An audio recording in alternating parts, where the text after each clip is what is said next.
In high school, I was paired with a mentor, Dr. Rose Kelly, at the University of Minnesota. And I had the opportunity to be mentored by her and shadowed her in the operating room.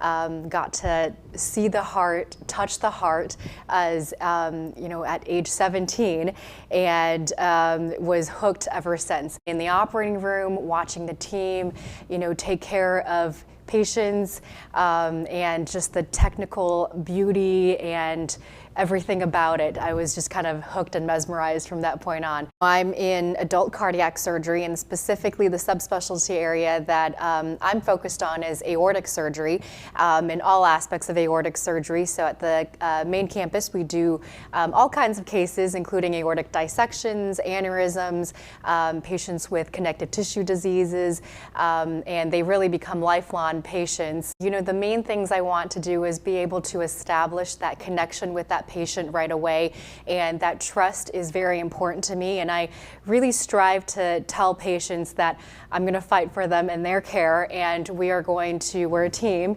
We're going to work together to make sure that they have the best outcome possible. I'll do everything in my power to make sure that we take good care of them. I really strive to live by the philosophy of treating patients like family. In addition, I really want to make sure that they have all the information possible. So I err on the side of providing probably a little more information, but it's how I like to have them make informed decisions, and really it's their body, it's their life, and I want to make sure they know all the risks and benefits and alternatives, and everything to expect from the surgery.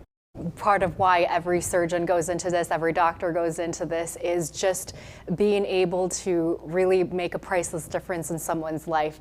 And that, seeing a patient do well, seeing their bright faces, the day after surgery, saying hi to me, like that is just truly, it's a gift that you cannot ask for a better gift afterwards.